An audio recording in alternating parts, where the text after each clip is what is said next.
were just discussing our Truthworks project, that we should try to come up with something to make it possible to determine which information are more or less valid on the internet. Have you heard that George Soros is funding an initiative like that right now?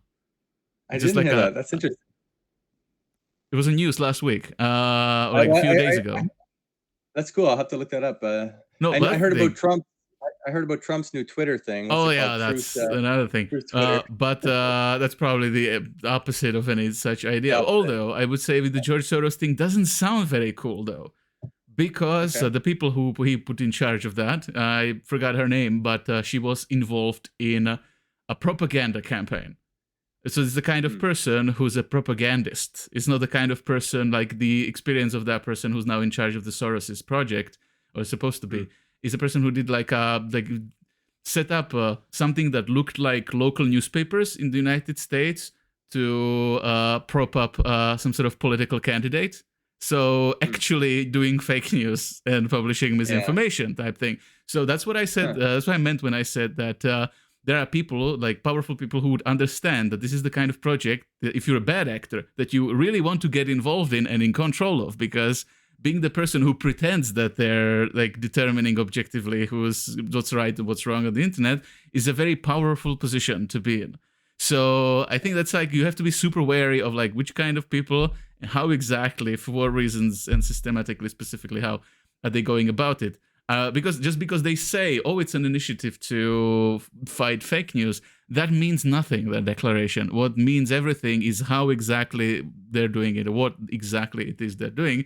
And in this case, it really doesn't look great, because it looks like just somebody realized, like, yeah, that's a way how to gain more control politically over stuff. I think you really have to focus on, one, the transparency. You have to make it clear how you're doing it, how you're choosing the people. The whole process has to be clear. But number two, I think you really got to focus on the science. You got to focus on those objective facts as much as possible. I know it's not always possible to do that, but as much as possible, you want the people who have studied for years on a particular type of science to be the ones to tell you how that science works, and to show the facts and try to walk you through the details of how that science works, maybe. Now, let's think. I would, like, on some level, I do agree with that, but I think the much more important thing is the ethical aspect, meaning the character of the people. That's why I said, like, it matters who's the person who's in charge of it. In this case, if you can demonstrate that the person who was selected to be in charge of it, like, their experience is of being a propagandist and misinformer, that clearly shows you that it doesn't matter what there will be on paper written in, or that they will have scientists, because again, science is by itself neutral, like morally. So it's a great way of how to sidestep ethics, especially if you try to masquerade like, this is just a purely objective scientific decision type thing. Because even if you're trying to do morality scientifically with the utilitarianism of in the vein of people like Sam Harris, that's one thing. But most of the time, if you're saying as a scientist, this is just a scientific fact, especially in fields like economy or media and communication studies, it's not just that. It's just using neutral sounding terms to mask an ethical problem by pretending it's not an ethical problem, but that the solution is purely objective and mathematical. Because in every domain, which is like a social domain with effects on people's lives, where there's politics involved in terms of politics, like what's actually good for someone being worse for somebody else, those are the kinds of things you can't determine objectively and scientifically. If you want to say, like, of course, it's in the specialized area of determining what the truth is, then if you were truly 100% objective and scientific, then you could probably do a good job, because that's an area just about determining objectivity of facts. Is pretty much what it is. However, even in this area, there could be people who could have the credentials, have the expertise, but like, I have to use the word again, but actually, like, they can be scumbags. Like, it doesn't matter that you have like how many diplomas you have, that you're super expert in some field, that you can demonstrate by, I know so many facts and I can do so many technical things. That's completely unrelated to their character, but it is their character that will determine more so than the skill. Because if you have the right character, the right motivation, then you can do a pretty good job, probably, even if you're not the best one in the world. It's usually if the best one in the world is morally corrupted, then they can do a lot of damage in the area. Right. It's just like the skill is sort of amplifier, but if the ethical core is dark side, then the higher the skill, the worse it is, because they can then multiply the dark side even more so. Right. So if it's a person who's like even mildly competent but on the light side, then it's a mild positive effect is what you get. If it's a negative dark side person with a great skill, then it's like a super negative thing that you get. So that's the that's the trade-off. And just like really, every time you're gonna say something like this, I have to caution in this manner, because I think this is not being paid attention to at all in many of these like large global projects or important even national projects, because there's a lot of like talk about like objectivity, neutrality and stuff, and like nice things written on paper, but those are not the determinants of if it's going to be a good thing or bad thing in the end. So let's just talk again briefly about what the ethics is. How do we find someone who's ethical, light side versus dark side? So we mentioned propaganda, trying to control people, trying to brainwash people, ulterior motives because you're trying to get your friends in power to make more money. That's obviously dark side. All that kind of stuff where you're just going underhanded, sneaky techniques, any kind of lying at all is obviously dark side, I think.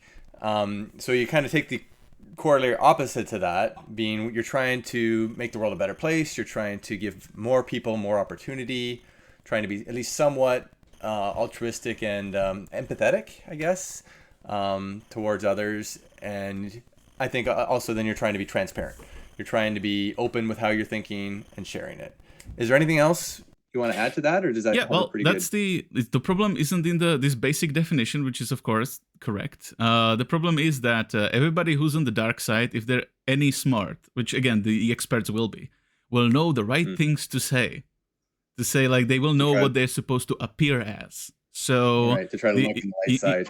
So the important like work to determine who's a bad person for the job is like investigative journalism. That's actually the main function constructive of investigative journalism, because you can objectively uncover things like conflicts of interest. And that's a very even like a generally accepted concept of, maybe let's not have a person with a massive conflict of interest being in charge of a thing.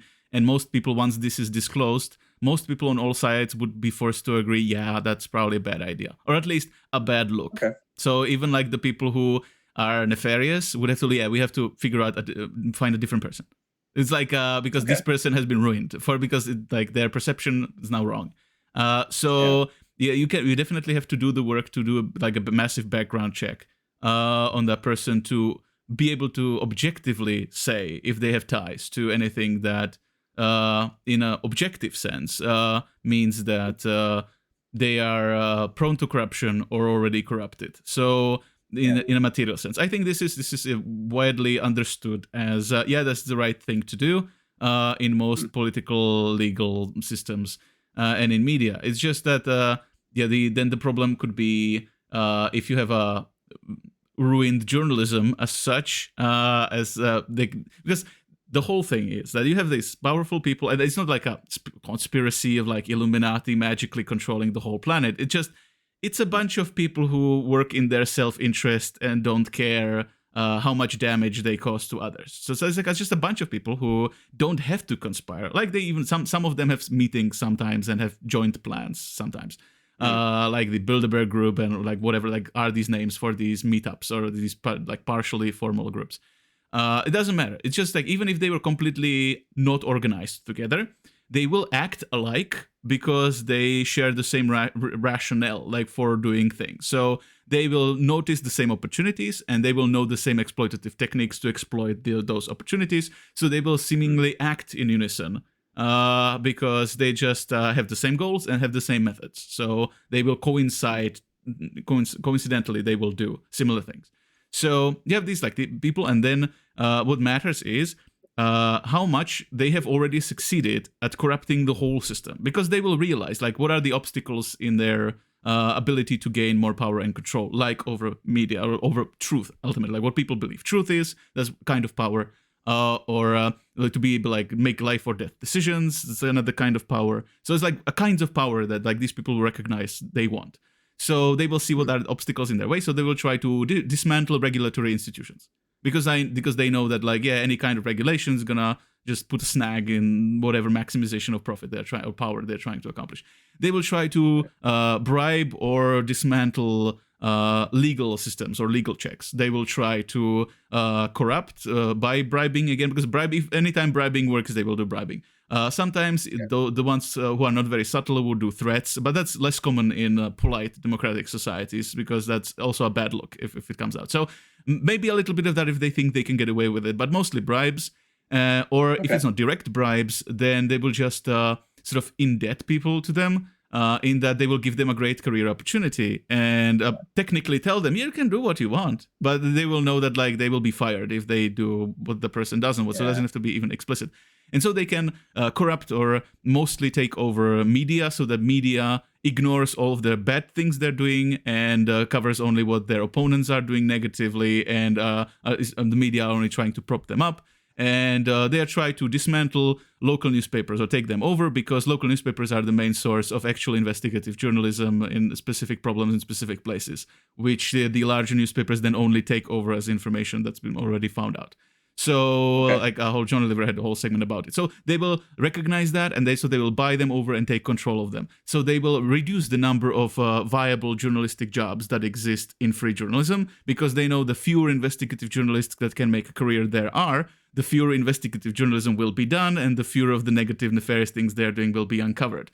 So this is just they continuously put this pressure on the whole system to sort of take it over into something that will be benign to them. Is what it is. So that's when you try to come up with like a new institution and you're trying to hire people. Then you actually to decide like who should be in control of what. Like for instance, for elections, like through elections, like because I've got the election campaigns and stuff.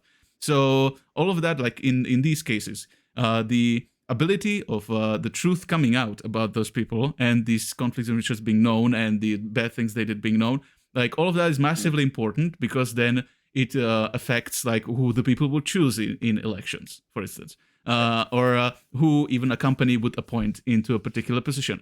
So in this case, what you need to do is to assess accurately the state of corruption and dismantlement of the whole system, of checks, of like the things that are supposed to allow you to let you know who was a bad actor potentially. Yeah, so in this case, like what's been, just to like finish this whole thing. So in terms of solutions, like you really need to focus on investigative journalists uncovering potential problems and ties with people who, especially powerful people or skilled expert people, because then you have these things like recently you found out like, okay, you care about the ethics of people. You have the whole example of Fauci and his the experiments he sanctioned about. Have you heard about it on the dogs? No, that's another whole news thing, massive one, where there's like he was literally overseeing a program that was scientifically torturing puppies. For COVID or for other? No. Just that particular research didn't even have a extremely specific valid goal.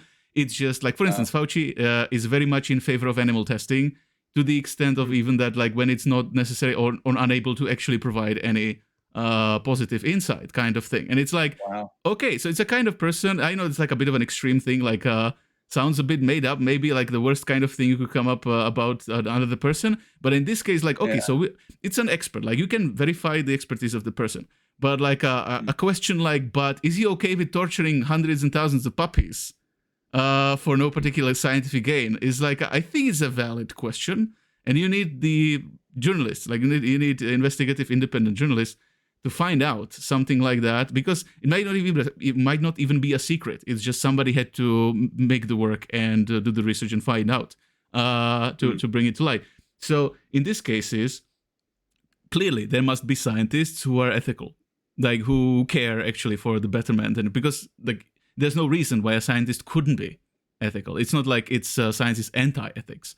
Even in terms of like, if you believe in ethics, like some version of like Christian morality, there are scientists who are Christians and believe it. So there's like it's really about doing the work and figuring out, like knowing what are the problems like the people could have that would be a problem for the proper functioning of whatever you're creating, and really try to do a background check and figure out if they do have those problems.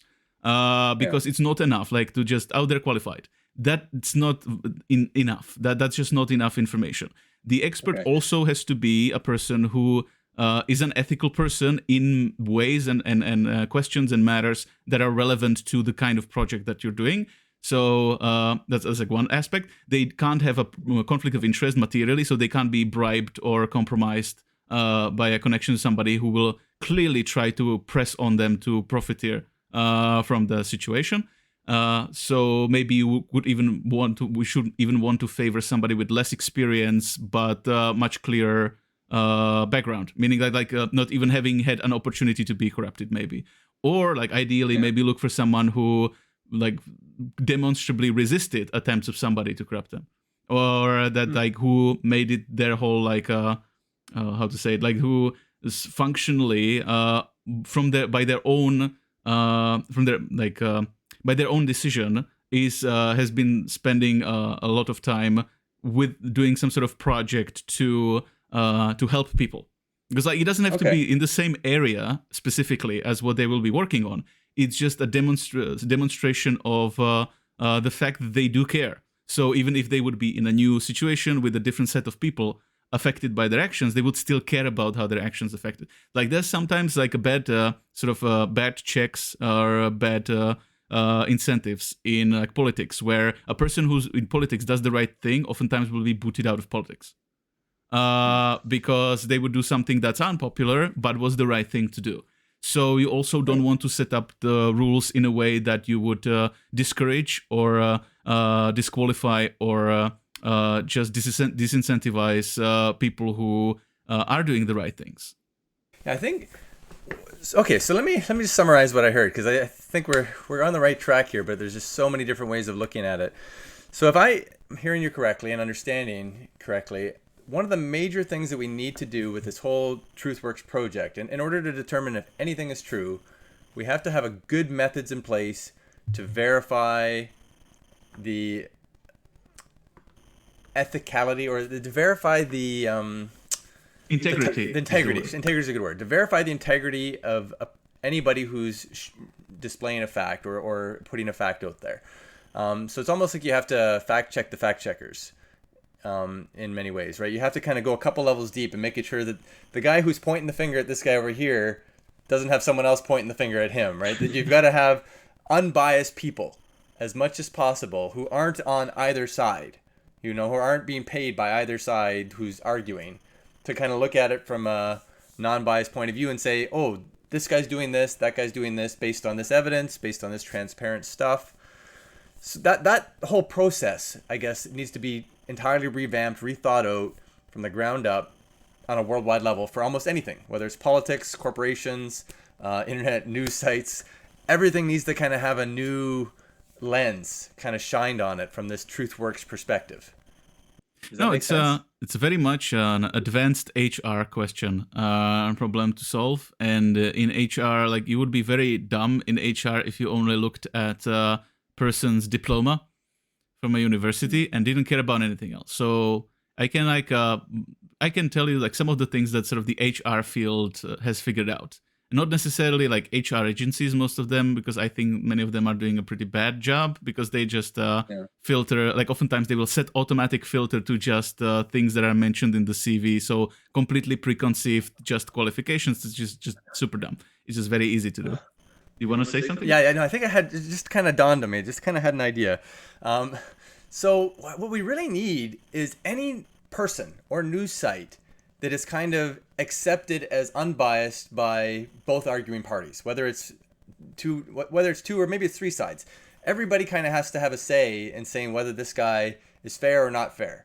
And if you can just kind of establish any one person as a fair, ethical, unbiased person, from both sides, then that person can immediately become your reference point for anything in the future, right? So if we can just start giving people some kind of badge of honor of being an unbiased, accepted person from both sides, and he hasn't been corrupted, then he keeps that badge until he kind of, I guess, gets corrupted somehow. But hopefully he won't be as corruptible if he has that badge, right? I think that's a good idea. Those people are fairly rare in this world today. But yeah, sure. If there is an issue and both sides who are normally demonstrably against each other politically some people or institution or somebody they agree is fair in that particular question, because I think it's always applicable to particular questions.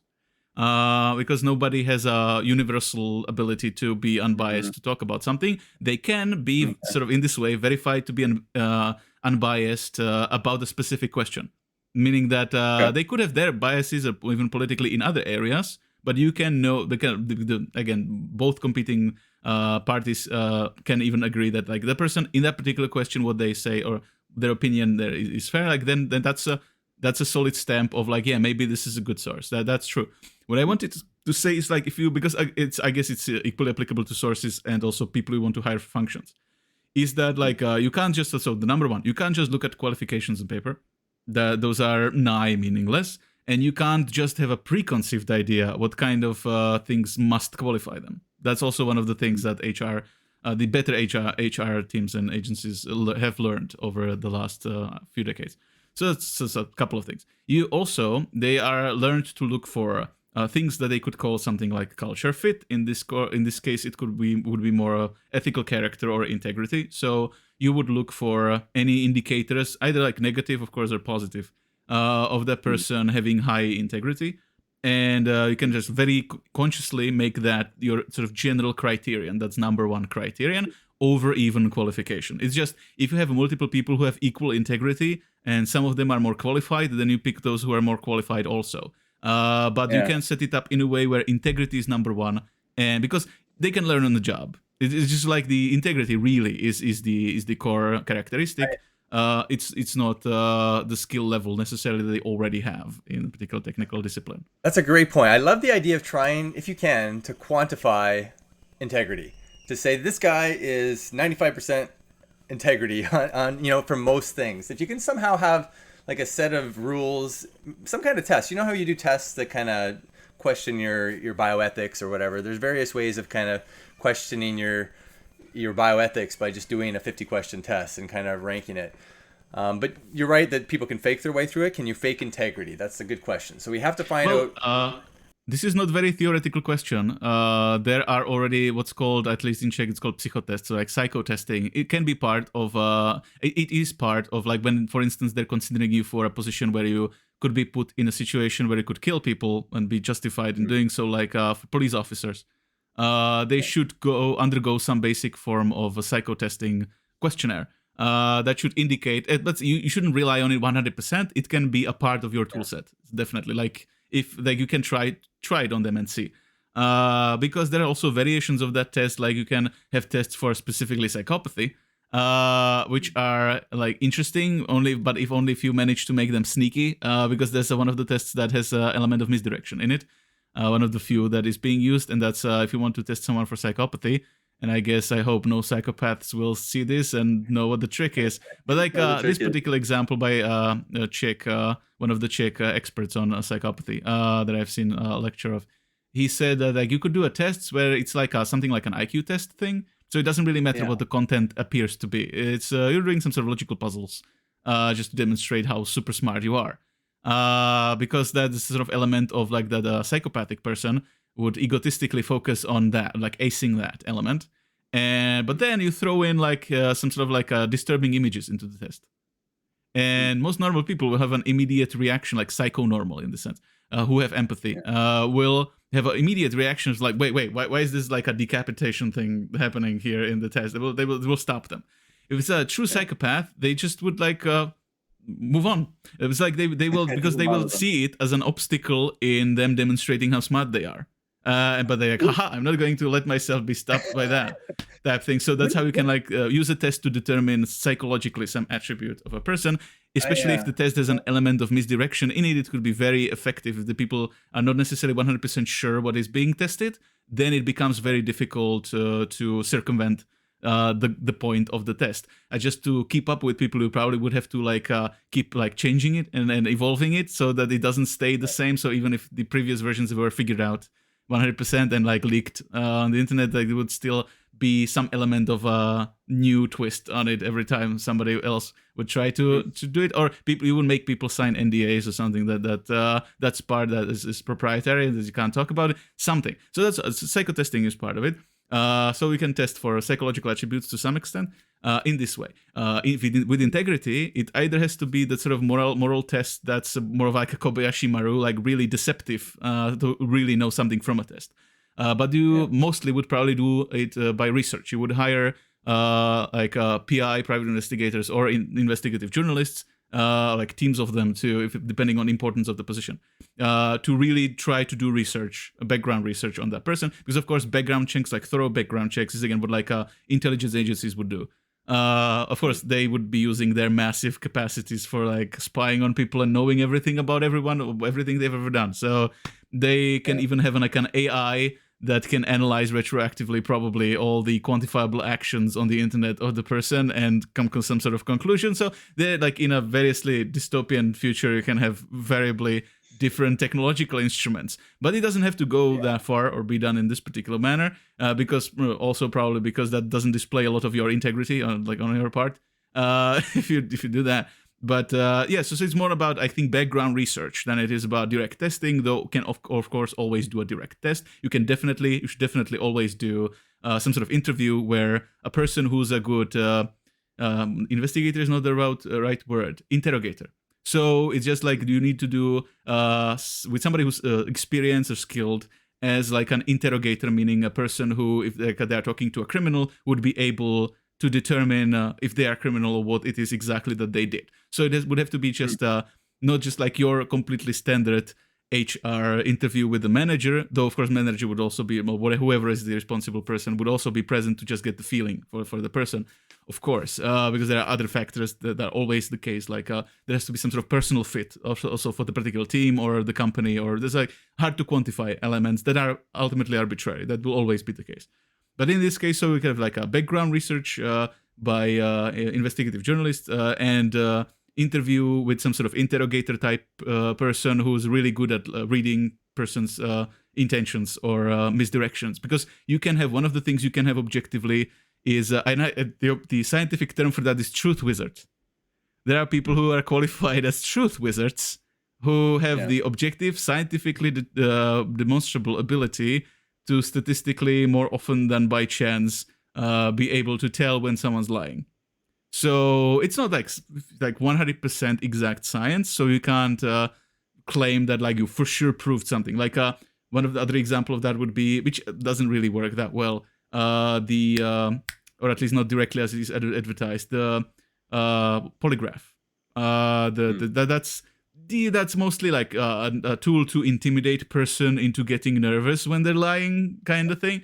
I think I would still much more believe a truth wizard, like a person who's able to read personal cues type thing. So I think the polygraph, like intelligence agencies do it. Like you have to undergo a polygraph to and pass it. So, but I think that's not necessary. But again, so let's say like a truth wizard, an investigative journalist, to really test in person in real time and background check the person. You can also give him some sort of like a ethics psycho test that's could be slightly twisty and deceptive, just to not be 100% obvious what the because those are the worst. Like tests where you're reading the question and you know what you're supposed to answer. That's just not, as borderline useless. So it has to be clever. Like it's like you can give them some sort of clever psycho test, and if you do all of these things, then you can have some idea, at least compare. You can compare the candidates or the sources in this case on some sort of scale, and like with the rest of our idea for Truthworks, you don't have to say like 0-1, like a complete fraud and like the best person ever. You can rate them on some sort of scale, which wouldn't be probably just a single percentage number. I think that's something we can work on a little bit, because you can have like different, like more informative would be like a character sheet in a game where you could have attributes and you would score the different attributes, and that you can sort of compare between the people. And especially like that's for the sources is important, because if it's like we're saying like you should trust someone, because like everybody could eventually be corrupted, or we could be wrong about anybody in particular, even to maintain our integrity in the eyes of the people using the system, it would be better if we say like yeah, we're pretty sure this person is legit, but reserving some percentage of of doubt, always to be like in the case when it turns out that it was a problem, to be able to communicate that, yeah, we didn't advertise it as 100% certainty. Okay, I have a neat idea. So let's have a little thought experiment. So let's just say we have 100 thought wizards or truth wizards, or just extremely... Thought wizard, that would be something. Yeah, that would be next level. Let's call them truth wizards. I like the word truth wizards. So let's just say we have 100 truth wizards worldwide who are almost above reproach. They're like a 99% on the integrity scale. They've been kind of... they've been background checked from both sides, all sides, different angles from many different ways. And everyone from every part of the world, 99% of people say, that guy's a great guy. He's honest. He's truthful. He's a ton of integrity. So you do that for, say, maybe 100 people worldwide. And that's their job. Like, it's their job is figuring out truth. We're going to pay you a 6-figure salary for the rest of your life to tell us what is true because you've been vetted, as a truth wizard. So now you have these 100 people. So now it's kind of up to them for is their job to kind of vet every single politician, or let's say big politician, every single, prime minister or world leader of some kind. It's up to the 100 of them to give them a score on how much integrity that person has. Yeah, that doesn't exist because no powerful person in their right mind would want to allow anything like this to exist. But of course, there are signs. There are signs of something like this is becoming a thing. Because what you have now, currently, the full extent, I believe, is with something like a Snopes or a PolitiFact, or there are sites who would check statements. They don't presume to judge the integrity of people, but they are trying to verify, again, truth-false distinction statements. I think some of them may even have some nuance, I could say misleading, or would have maybe more categories than strictly just true-false. I would still like the model of some kind of percentage on a scale of likelihoods better than just pretending that you know what for sure is true, and then just on the basis of that saying, and therefore this was misleading. That's still, I don't think that's enough. That's not scientific enough. So, and again, that's a question of of course, but who are those people who are politifacting and snopesing on the internet? I'm not sure who are all of the people who are reviewing the information. In the area in which I do have knowledge, a lot of it with the skeptics, which also serve that function for many people. I know there are many problems and many character problems among many of the skeptics who presume to be fulfilling this function. So in this area, I can totally see that you can try, that there should be some sort of cleaning of house in those, or much more transparency, especially in terms of personal integrity. For the who watches the watchers type of people, for the checkers, that for sure, that's, I think, was a great idea you had. But as for the integrity, there on YouTube, there are a growing number of channels of those truth wizardy people who are experts in body language, which are great. That's a great thing, as a source of information. Even though it's don't presume it's 100% scientifically accurate what they're saying, because it's there's some level of failure or kinds of nuance in terms of determining whether somebody is truthful or not. It's just you can demonstrate scientifically that you can do it better than chance. So there's a demonstrable skill that they have or can have.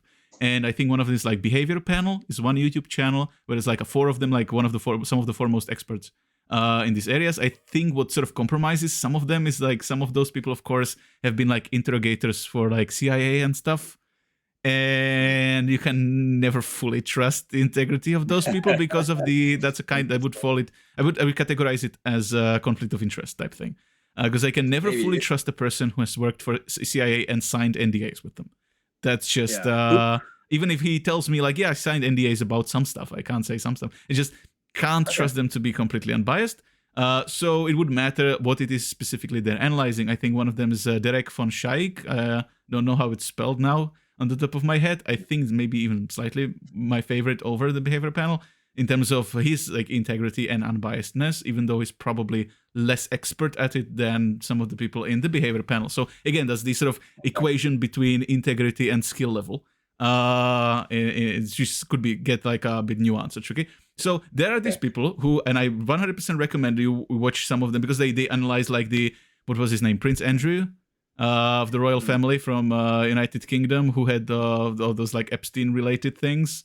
happen. And anything, anybody with Epstein having to do anything with Epstein, they've analyzed some of their specific speeches or interviews, and so they're really breaking down. They won't just tell you, yeah, the guy's probably lying about this. They really break down and discuss in the panel, for example, and discuss why they believe that the person is being dishonest at that particular moment, because the way it works technically is that there are many different potential indicators of deceit that a human body can do. And sometimes people do some of those things, some of the indicators, even if they're not lying, because sometimes it's just an indicator of them being nervous or something. So one of the solutions that was proposed by one of the people some of the projects that one of the people in the panel is working on is to have a checklist and say that, like, if you hit X number of those checklist things at once, then it's an indicator sort of like of the level to which is probably being misleading. And sometimes it's a nuanced case, because you can have people who have some training or are maybe psychopaths or sociopaths, so naturally are apt at fooling, like controlling themselves so much that they are trying to avoid some of those indicators. But then it's sort of funny when they can analyze, like, yeah, now the person is completely lacking in any indications of anything, which indicates 100% that they're 100% controlling what they're doing, which by itself is a solid indicator that they're being deceptive. So this sort of like mind gamey things, but there's like logic, like there's a logical analysis to be had. So that's great. And it's just, I guess you could make it a job for people with this kind of skill who themselves are vetted for integrity, or at least who have who have some level of integrity, probably integrity attributed to them, so that you can compare like how likely it is that you should trust a person in a particular area, even as a truth wizard. So because like I would never want to say like, definitely a fraud, definitely a great guy. It's just, this person apparently, like, demonstrably is a great expert at this, also has sometimes ties with the CIA. So whenever he's saying something that may be a problem for the CIA, you can expect that he may be trying to weasel out of it or be manipulative about that. If it's not about that, then he's probably definitely truthful. So it's this kind of sort of like a profile for these people, and they could be, like you said, like could be 100 of them whose job it would be to give ratings, like PolitiFact or Snopes are giving ratings to truthfulness of statements. They can be giving ratings to probably integrity of characters of note. Like that. I think both sides could definitely get behind, trying to delegate some of this truth finding to people that are just unbiased. And I don't want to necessarily do all the work. I want someone else to do the work for me and tell me what is true. I want to trust them. No, it occurred to me like a funny thought. Do you know what's really funny about this? No one would oppose this, because by opposing this, you would be indicating that you're lying, dishonest person. So this is one of the funny things where everybody would be forced to agree with it being a great idea, even if secretly they think it's a terrible idea. because they might disagree with it. Because you can't oppose it. It's like, how do you want to oppose it? It's like, they have scientifically demonstrable skills at determining if somebody's being honest or deceptive. So what are you saying? Are you trying to argue that science doesn't work? You can try that the science is bunk. But then, like, even the question would be, why are you trying so hard to prove that this science is bunk? And then they're in trouble again. So it's really hard to oppose this. This is awesome. I think we'll call it the Truthworks Truth Wizards or something. And all we really need to do to pull it off is have some kind of, either funding or YouTube channel for these people. Find the 10 best in the world right now to start, and you can always have more. You just add more as it gets more attention. But even just pick 5 or 10. You definitely want at least a few so they can talk to each other. That's the thing. Every particular, like all 100 of them don't have to have an opinion about every single person, the same one. Right. But it's like in debating. In debating, it's sort of this very good equivalent analogy, judging in debating.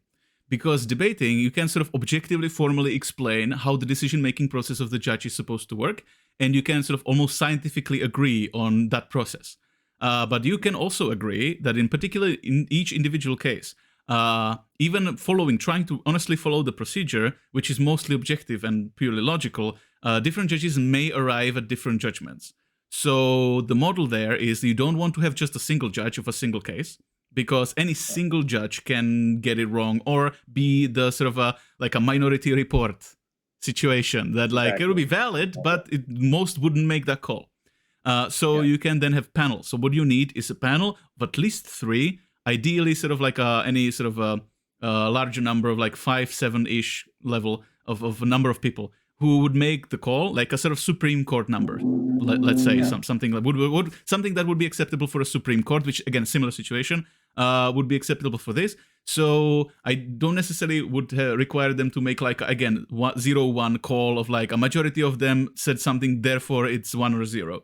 I would still just like make some sort of maybe like aggregate of their percentages or something like this. Sure. Yeah, add them all together. I like that. With some like specific points highlighted that can be important for consideration. Yeah. And that's I think would be best and most fair to do these assessments of integrity of public figures. I love it. And the beauty of this too is once somebody gets this position, once they kind of get this mantle on their shoulders that we trust you, you're 99% vetoed by or verified by both sides, we trust you, then they can kind of go to town at least a little bit and start giving their analysis on how much they would trust anyone out there in the world. And they can kind of all just score. There can be a website of 1,000 people in the world, and every one of these truth wizards now gets to go and give their rating on each of these 1,000 or 10,000 influential people. And then you could just aggregate all the ratings of the 10 or 100 or 1,000 truth wizards, because the truth wizards are the ones we've trusted. So now, because they've ranked these other people, you can kind of start to judge who your next truth wizards might be. The truth wizards would be ranking future truth wizards by giving people high integrity marks. No, right? Really, so you have to have for this to really work, you and be sort of reliable and acceptable for like everyone in the world, or most of people in the world. You need to have like a Truth Wizard Academy. It has to be like an institution. There can't be just a single guy, however skilled they are, because then it's always just a single guy. When you have like a scientific-sized sample of truth wizards having an opinion on something, and you can quantify what the general efficacy of truth wizardry is scientifically, then you can get into like some like really solid quantitative, like, because then you combined an expert judge with the wisdom of the crowd, another scientific concept. If you have a crowd of expert tellers of character, then the probability that the sort of aggregate of their opinion is completely off the mark is slim to none in terms of like very quantifiable scientific sense. I guess everything's always possible. There could be outliers, like a single person who's been like wrongly persecuted by the Academy of Truth Wizards, but nothing's perfect. Like no situation, no solution, no system of determining truth will be 100% perfect. You just always have to present it that way. It's that like you always have to present it like this is not 100% guarantee. We're not guaranteeing 100%. It's just this is the best anybody can do to determine it, and you are free to be informed by it. That's just like free to accept it or not agree with it in your decisions. Because ultimately, the truth wizards is very important. They shouldn't be those who have authority of making people's decisions. It has to be just informative. Meaning that like it's whatever they decide, they just decided it. They don't do anything more with that. Because again, like there's always in this, like when you try to create anything like this, there will be a huge pressure from sort of like negative bad actors to politicize it and take it over and corrupt it. So you 100% would expect that if this were to become an important thing, that these will be prime targets for bribery or intimidation. So we have to understand that, and will be like very clear about it publicly, meaning that if there was any indication that any of them is being threatened or bribed, that it would be like made into a really big thing, like a really big problem. You maybe probably would want to have, because that's the thing, you would also want to have like sort of like a counterpart to the truth wizards. You probably would want to have some sort of like again, composed of people like private investigators, some sort of like security people, meaning that you want to have like almost your little like intelligence agency guard protecting the truth wizards. I mean, like people who like are more secretive in how they operate, but like who are tasked with the security of the truth wizards. So, like, because you can expect that they if they were become important thing, they will definitely become a target. Meaning that then you have to have measures of safeguarding them, which are already preconceived from the start. Because like they can definitely they will definitely piss off people, and will definitely piss off powerful people who can, I don't know, hire a hitman or do whatever. So it can be understood as like, the high paid probably position in this case, because you don't want them to be inherently corruptible. Meaning that's like one of the arguments for like why they need to be well paid is like they must not be in a situation where they'll be like starving or anything, like really needing money. Exactly. So that's why you have the like integrity checks usually care for things like, is that person a gambler? Are they addicted to drugs or something? Because those are exploitable weaknesses. So what you want, that's like same logic like intelligence agencies. You need these kinds of people to be incorruptible, meaning that like they don't have clearly exploitable character flaws, even if they haven't already done anything bad in their life type thing. So it's just trying to stress these things. You have to be careful and understand the security problems potentially. But I think this could be doable. This could actually work. Yeah, I think also the transparency of the Truth Wizard's life. So definitely with we'll talk more about the World Bank next time, but because we really got into this. This is good. So now I think I want to write a document a little bit about highlighting how the Truth Academy might work, how it can choose Truth Wizards, and then how to keep the Truth Wizards from being corrupted once they've been chosen. Those are kind of the 3 steps, I think. Train them, choose them, and then keep them safe. And step number 4, actually try to develop psychic powers. Oh wait, that was in the foundation. Yeah, that would be interesting.